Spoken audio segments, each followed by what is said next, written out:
Hello! For today's video we're going to create a boomerang, and I actually started modeling boomerangs I think around 8 years ago, but I found out that Rhino is a very effective tool for doing this. So today's boomerang video we will make in Rhino. I will start creating a very simple boomerang because it's, good thing to just have the basics first before we get into something more advanced. So this will be a tri-blader. It will be a simple blade with no curves and a simple airfoil. So let's dig into it. So we have already opened up Rhino.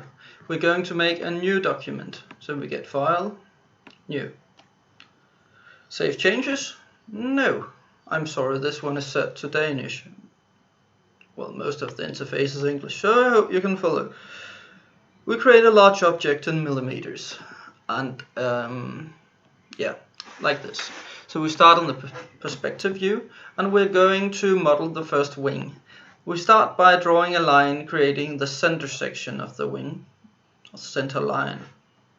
So line, we set the starting point 0.0. Look up here if you can't see what I'm doing. I'm writing, and we say 0. Let's say 142 millimeters, like this. Now we have our first line. This will create the center line. So in order to make the wing, we offset this one. I think we should make a wing that is 3 centimeters wide. So we set distance to 15. We double it by offsetting both sides as 1, and create it. So this is our wing. Well, it can't really fly, can it? We have to make a leading edge and a trailing edge. So we start by making the leading edge. We offset this one by distance 1 millimeter. Now it's time for our trailing edge.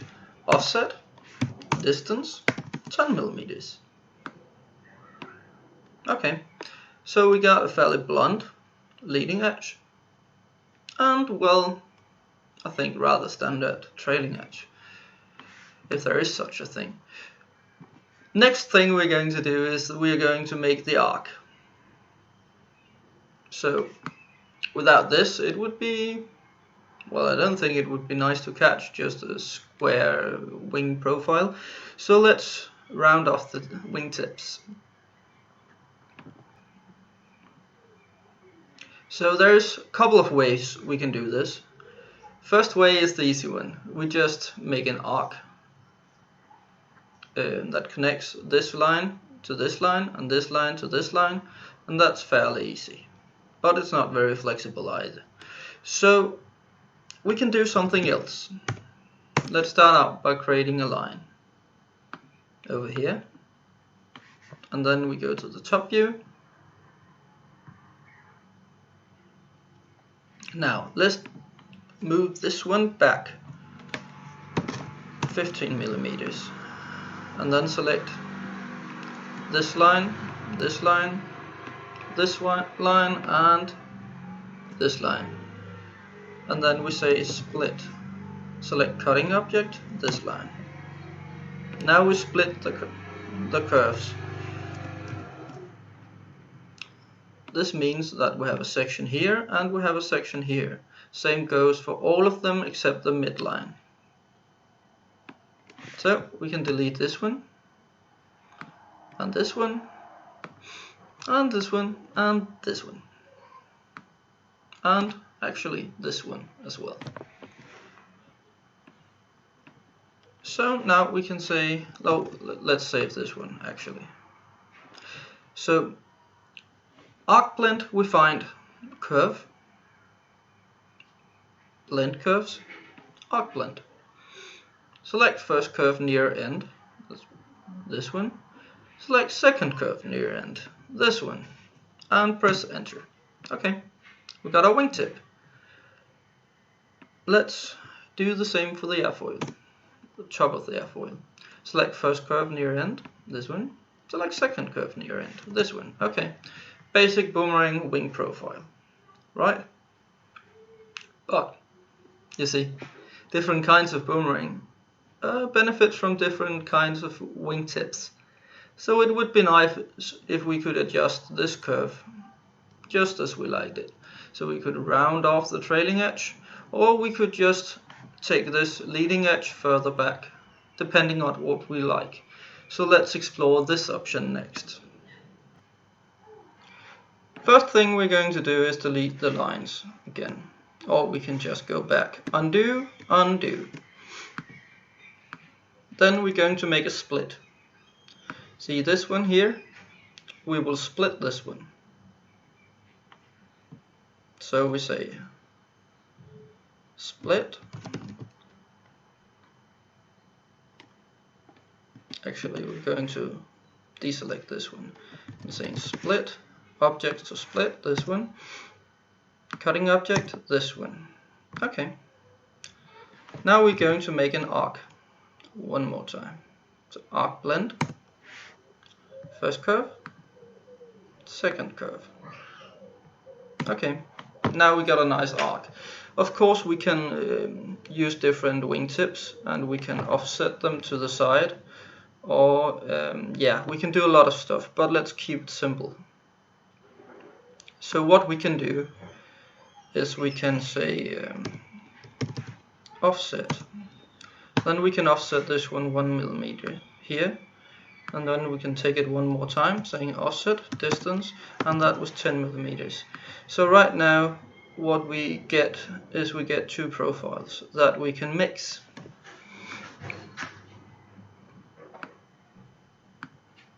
See?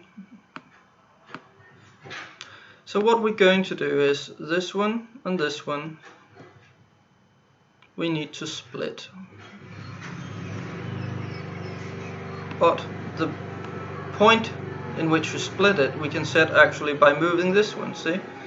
So if we move it further back, the leading edge will continue further back. If we move it forward, we can have the trailing edge moving around the wingtip. I'm sorry for the noise outside, but yeah. So what we're doing next is that we use this one as a splitting tool. So we take the curve that we want to split, actually both curves, and say split, and then it asks us to select cutting object, and we make this one.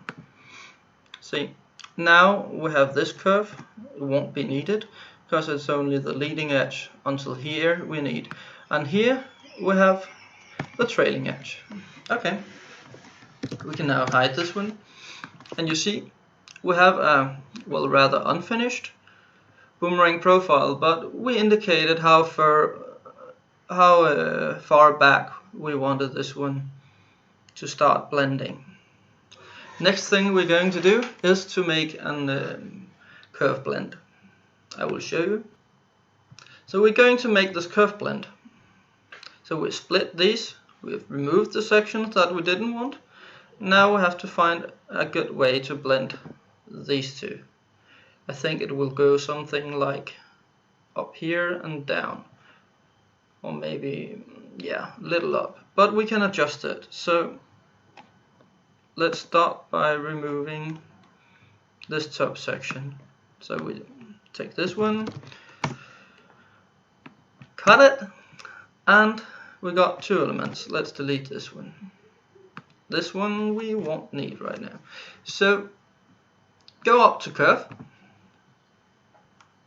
blend curves, adjustable curve blend. Take this one and this one. No, not this one, this one.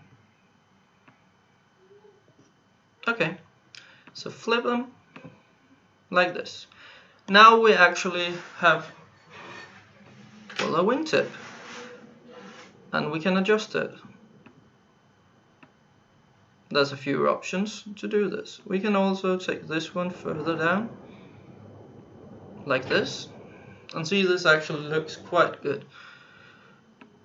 We can go further back if we like.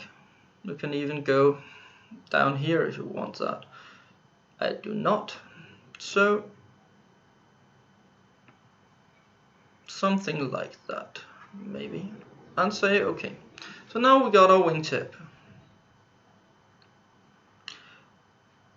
Next thing we want to do is, I personally like that the airfoil is not smooth the whole way around the boomerang. I want the leading edge to end in a sharp cut. Well, basically, so I have a flat part of the boomerang. I will show you what I mean. But in order to do this, first we need to extend this one. So we say extend.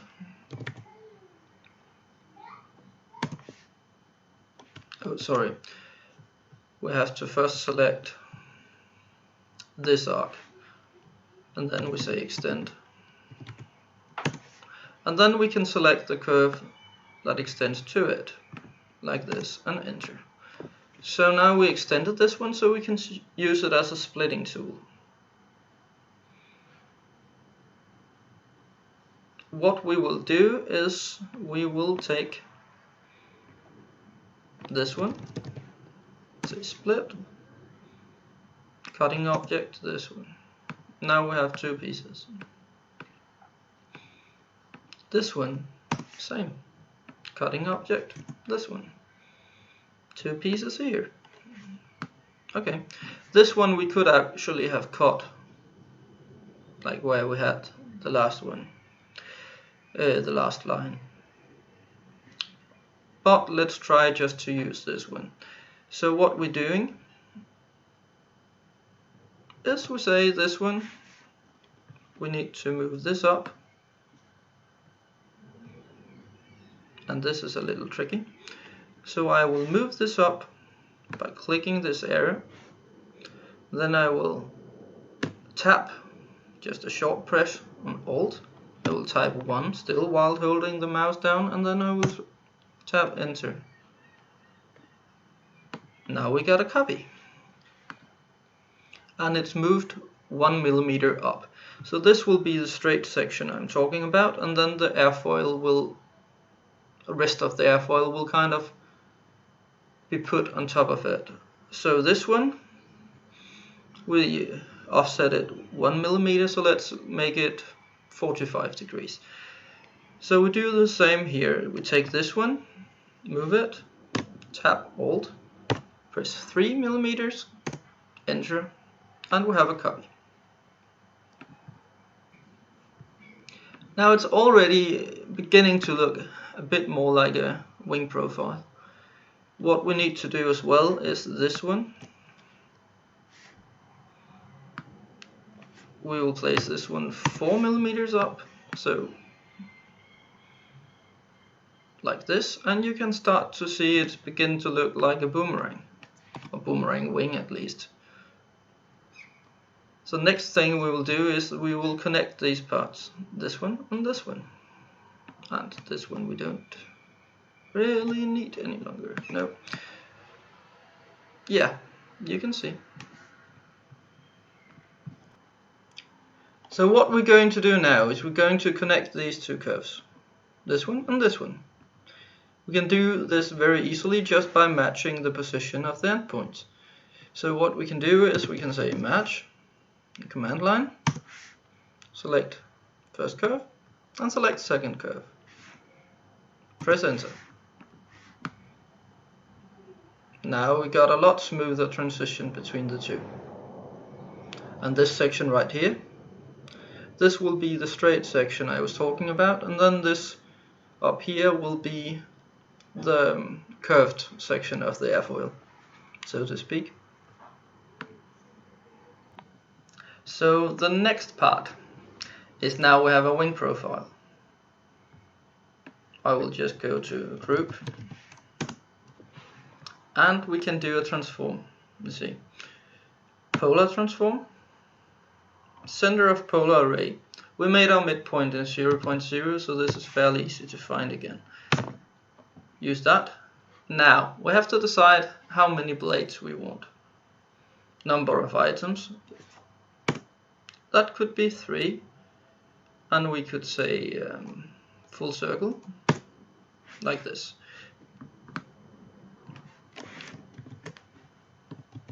if we make our tri-blader,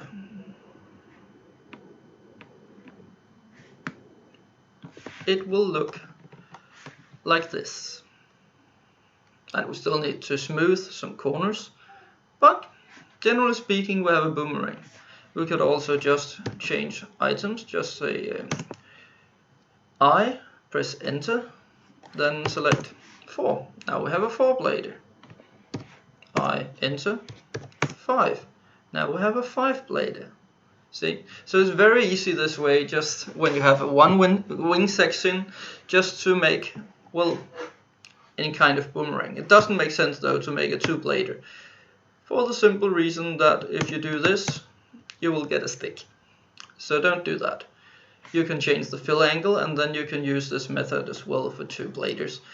But we will not go into this right now. We'll press I, we make a 3-blader, like this, and press enter. So now we need to connect the dots. We have a lot of curves now, you know. So this curve connects to this one, this one, this one connects to, let's just see, this one, and this one to this one. So there's a lot of curve blending, but actually it's the same process as we just did. Same step. So let's dig into that. We start by selecting top view. And I like to make these changes a little repeatable.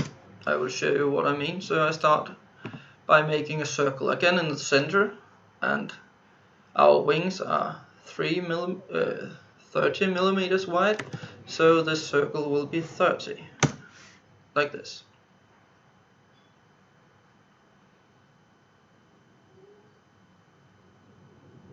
Yeah, that'll be alright. Seems like it's not completely centered somewhere. Why, I'm not actually sure, but I think this will work out anyway. So this one I like to offset distance, and I like to offset it, say maybe 15 millimeters this way. So this will be our reference for the curve that makes us this one, and the smaller curves, this will be our reference. It could also be a midsection if you like, but yeah. Now what we need to do is we need to ungroup this, and then we start just by taking one line at a time. I will take this one first and this one. See? Now we get curve, adjustable curve blend, select lines to blend this and this one, and let's go to the top view. Let's move this one up. Oh, we need to enable intersection up here and flip it. This one down here, and it seems alright. Now let's calculate it one more time and one more time. Yeah, so select the one that you prefer. This one I actually like. G3, G4 maybe? Yeah, something like that. Just remember your choice. We're going to need it. So now, the first one is connected. Second, that should be these two. Let's just see to make sure. Yes, these two. Okay. So we're basically doing the same thing. Selecting this one doing a curve blend, top view, then we can choose at this point. Doesn't really matter if you choose 1 or 2 first, as long as you make sure they flip the right direction. So make some calculations. and they match quite good. So we just say OK, and now we matched this section. You see, now we have a very smooth curve going from the very dull leading edge and smooth down and blending with the trailing edge. So last curve we need to connect is this one and this one. For this one, since it's offset quite a lot, I think we will be using the inner circle. So again, we go to curve or write it, curve blend, adjustable curve blend, pick this one, go to top view, place this one where it intersects, place this one where it intersects, and flip them so they are correct. Like this. Then make it calculate. For this one specifically, I usually like to use the tangency or the curvature. This I think usually gets you the best results. If you like this one to round a little later, then you just simply move this one along, then you can see the curve is changing. If you want this one to go further up, you can do it here. For now, let's just leave it here.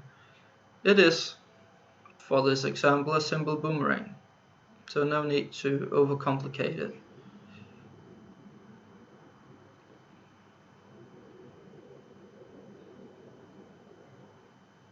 Oh, actually, maybe we should try this one down here, just to. Yeah, that could actually maybe work. This one and the recalculate. Say this one, this might actually be better. Yeah, I like that. This one, yes, let's do it this way. Okay, so we didn't use this one for the time being. See, we have smoothed our wing profiles, so now they are connected, which is good.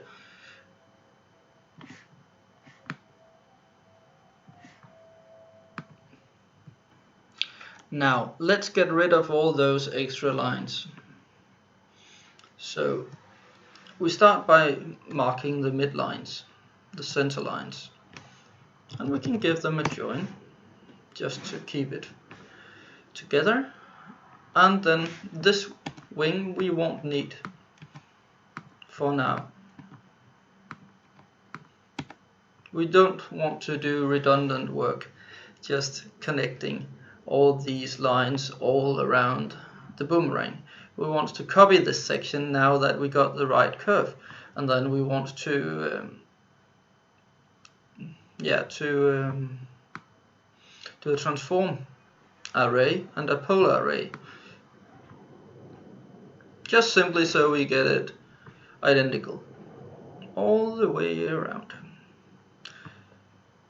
Now the thing is, this curve is split, this one isn't, and the same is true in the other side.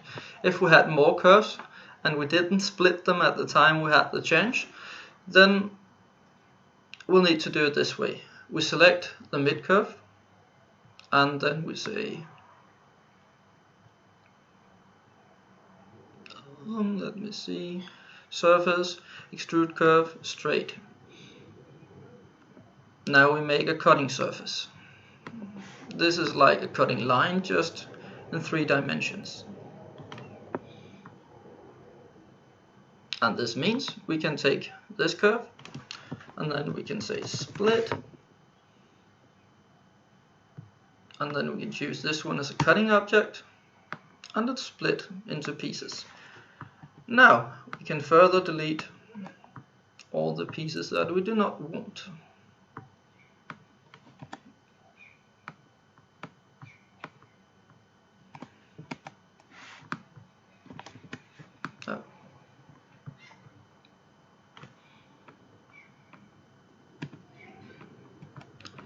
And that is basically everything behind this surface.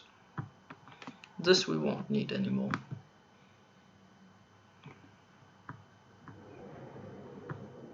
And this one we won't need.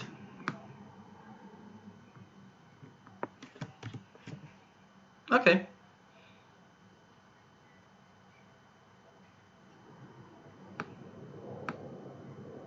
Yes. So you see, now we have a copy. And if we were to copy this one all the way around, then we would have basically our curves laid out for the whole boomerang. But we could also just make a surface first and then copy the surface instead of having to do that over and over again. So that we will do next. We select the bottom line,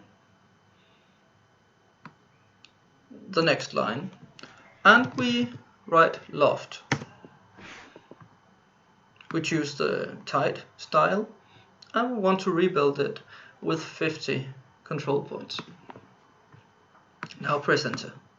Now you see we get a straight surface right here, and if you wanted to map it, you could actually turn control points on, and then you can just drag all these points, but for now we like to keep them off.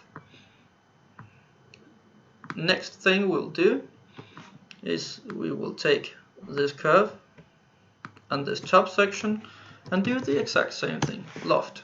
You could also do a sweep, and by that you could change the upper airfoil. Instead just of a straight line, you could actually make it curved, and then you could sweep that shape between the two lines, two rails. So, but just let's keep it simple for now. Now you see, we have a surface more. Go up here, say shaded, and now you can see what we got. Now it look like surfaces. So the next thing we want to do, what I like to do, is I like to join the surfaces.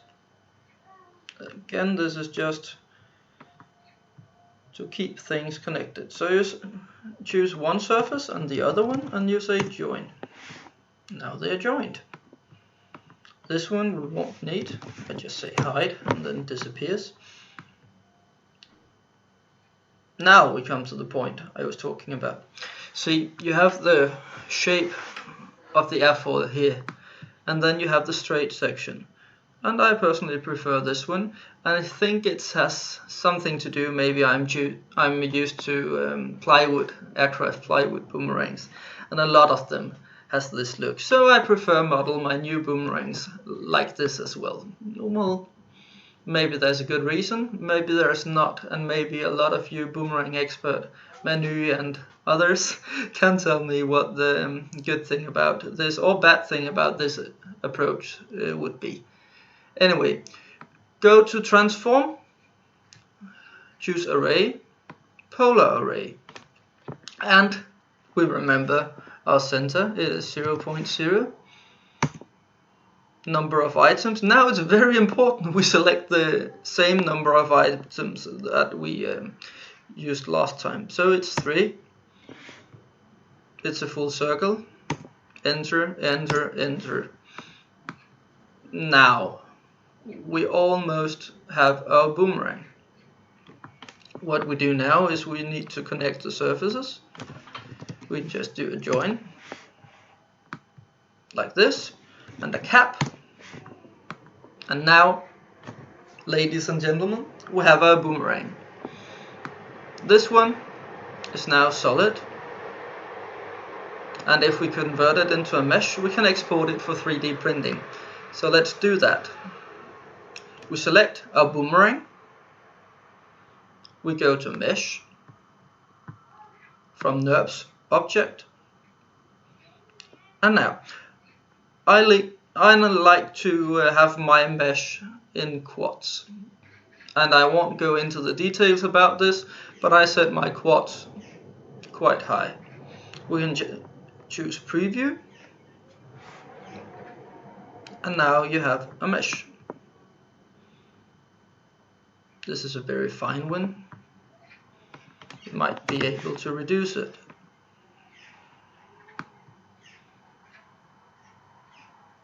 And you can play around with these settings, and you can just click preview. But for now, let's say we're done. So we click OK, and we save this project. Okay, we have a boomerang. Now we want to 3D print it. So we go into File, we go into Export Selected. So of course select it first, Mesh, and Export Selected. Then we just save it as an STL file wherever we want to. Now we go to Simplify 3D. I have loaded this one up and imported the boomerang. See, I have 3 processes or sub-processes, and if we go into here, I will just show you my settings. First, infill percentage. Boomerangs that are 3D printed are usually not filled 100% with plastics, so this one will be filled 50%. If you go into infill, you can see, no, sorry, layers. There's an outline parameter. This is how many layers there will be outside the boomerang before it goes into 50% infill. I will show you what this means. I have chosen 80 microns layer height, which is very fine. If you want to add more drag, you can choose more, a larger one. And yeah, I will just show you this layer. This one, infill. This one is concentric. It has a lot of, just a second. It has a lot of parameters, or it should have. Oh, let's see. Oh, I did it here, I think. Yes, include solid diaphragm. This means that it basically makes it solid concentric. So I will slice the boomerang so you can see how that looks.